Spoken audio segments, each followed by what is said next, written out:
This is where the people of Derry gave their reaction to the murder of Lyra McKee. More than 1,000 of them gathered in the square here in front of Derry's Guildhall for a vigil late this afternoon. Some of them queued quietly inside to sign a book of condolences. One woman told me, summing up really the feelings of many, "I thought this was all over, but it isn't." On the day 21 years ago, when the Good Friday Agreement was signed, it seems that the violence is not all over. And people here, the murder of a journalist has brought back painful memories for many people here and beyond. It was absolute madness, Lyra McKee's own words. She was in the thick of it last night. Petrol bombs were being thrown at police armoured vehicles in Derry's Cregan estate. The trouble started after police, with support from the army, entered a house to search for weapons. At 10:56, Lyra McKee tweeted this image. 4 minutes later, she was shot.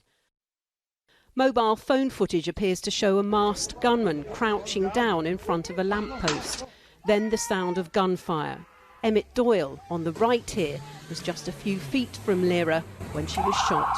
I noticed whenever we turned and ran up after the first shot, when we realised that it was live rounds, that someone had just fallen under the corner of my eye, and I turned around beside the Land Rover, and a lady began to scream. I noticed someone on the ground. I took off my coat and was attempting to put it under her head, but a number of people from around the area lifted her, and were going to move her to her car to take her to the hospital. When a police officer got out of the Land Rover and told us to put her on the back of the Land Rover so that they could get her to hospital quickly. Lyra died later in hospital. The police have blamed the new IRA, who are opposed to the peace process, for the killing, and they've made a heartfelt plea for witnesses to come forward. Last night's actions are just so out of step with what all of us want. So I would urge people, in Lyra's memory, have those conversations. Let's turn something good from last night's appalling events. CRU, a group linked to dissident Republicans, blamed the police for what it described as engineered confrontation with the community. In a statement, it said a Republican volunteer attempted to defend people from the police service of Northern Ireland.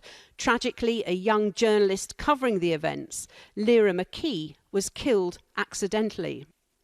Lyra's partner attended a vigil this afternoon at the scene. She said she'd been left without the woman she planned to grow old with, and called for an end to such violence.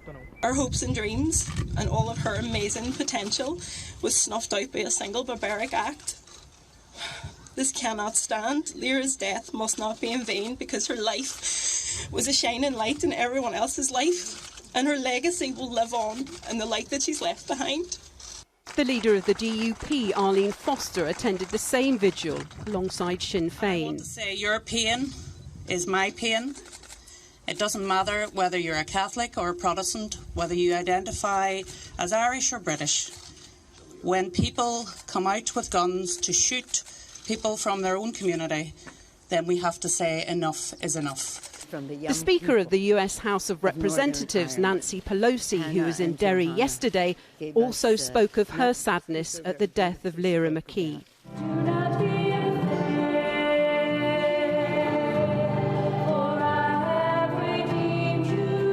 Lyra was also remembered at a Good Friday service close to where she was shot. The priest paid tribute to a woman described as astonishingly talented, who had been expected to become one of the best journalists of her generation. She was a journalist of courage, style and integrity, a writer drawn to subjects usually met with silence, a tremendous talent. Just some of the tributes to Lyra McKee from fellow writers who say they're left heartbroken for her family and friends, and for the brilliant work they will never get to see. Our correspondent Andy Davis reports. I want to tell you a story about a conversation I witnessed in a mosque which changed my life. But to tell you that story, I have to tell you another story first, and I've only got 12 minutes. And for 12 minutes, she had their complete attention. This was Lyra McKee a year and a half ago at a TEDx event in Northern Ireland's Parliament buildings, reflecting on her relationship with religion and a theme she'd later write about, suicide rates in Northern Ireland. The first lesson I learned about being gay was that it was evil and that I was going to hell for it. And I learned that from the Bible. There were times that I would cry in my bedroom as a teenager, bargaining with God, asking him not to send me to hell because I was so convinced that I was going there. You know, this text, this Bible, I know for so many people it offers them hope and it offers them salvation. But for me, it offered a prison sentence.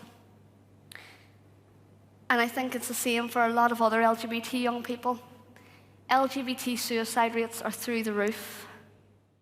A compelling public speaker who grew up in Belfast, it was her writing which first earned Lyra McKee prominence, publishing 5 years ago a poignant letter to her 14-year-old self about being gay.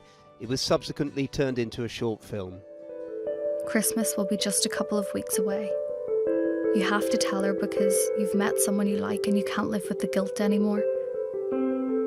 You can't get the words out, so she says it. Are you gay? And you will say, yes, Mummy, I'm so sorry. And instead of getting mad, she will reply, thank God you're not pregnant. You will crawl into her lap, sobbing, as she holds you and tells you that you are her little girl, and how could you ever think that anything would make her love you any less?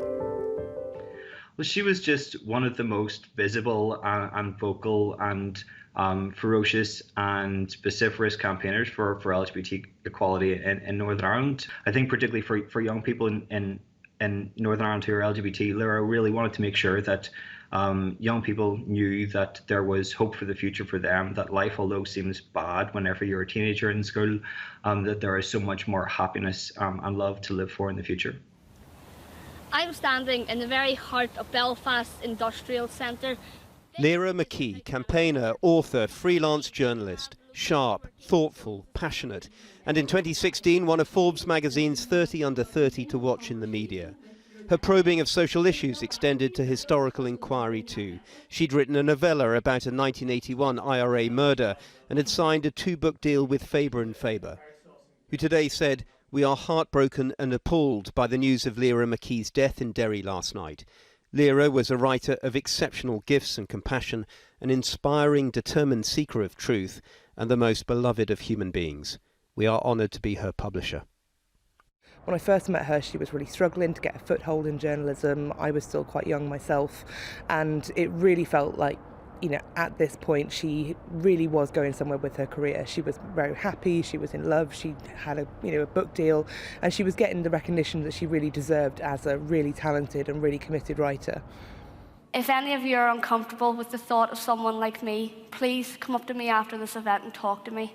I won't bite your head off, I won't call you a homophobe, we'll just have a conversation and I'll show you that I'm human just like you. If you are comfortable with the thought of someone like me, have a conversation with someone who isn't and try to change their mind, because you could be saving a life. How her message on the importance of dialogue must have resonated around the walls of a parliament so long deprived of it. The Irish Prime Minister Leo Varadkar said Lyra McKee changed lives as she lived and will do so again in death. A death which deprives Northern Ireland of one of its most inspiring young voices. You will do normal things. You'll spend time with your mum, you'll go to work and pay your bills, you'll go to the cinema with your best friend every week. You'll fall in love again.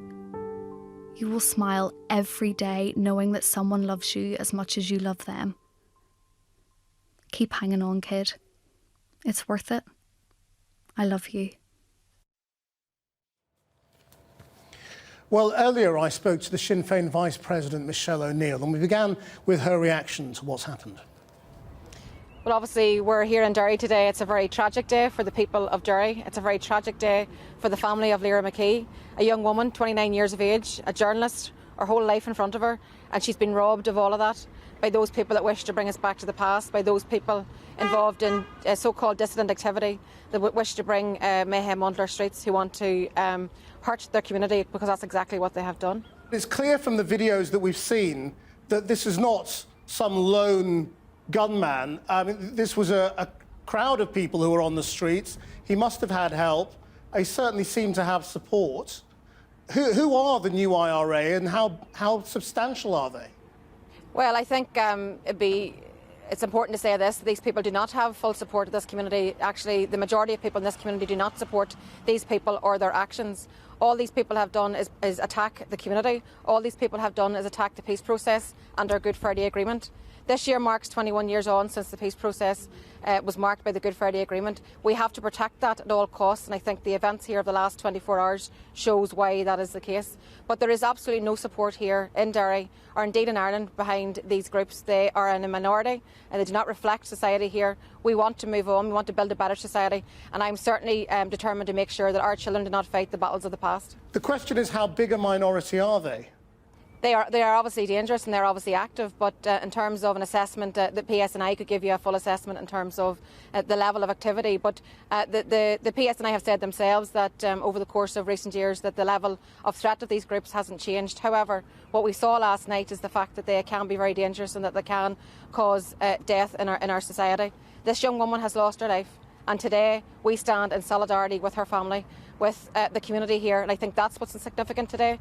It's hugely significant also that in the middle of political flux here, that all party leaders have actually stood together on a platform to say that we condemn this activity, that we must protect and nurture our peace process, and that we must look to the future. Can you explain, though, why there are young people on the streets attacking the police?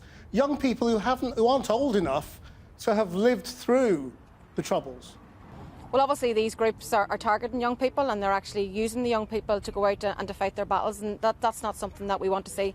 But let's also be clear, it wasn't children who orchestrated this attack last night. It wasn't children on the streets that actually killed Lyra McKee. I think what we need to see now is a full police investigation. They need to get to the bottom of this. What's most important here today, it's hugely significant. This is traumatic for these people in the Creggan and Derry. This is traumatic for our wider society. And what today is all about for us is about standing firmly with the community. And what today for us is about showing leadership. This happened in part because the police feared there were going to be attacks this Easter. What is your message to the people in Derry who may have been planning those attacks? I would call on them to desist. I would call on them to disband. I would say listen to the people. The people do not want this on their streets. I would say that they have no place in our society. I'm an Irish Republican. I want to bring about Irish unity. The way to do that is through peaceful process. The way to do that is whenever the people decide. The principle of consent.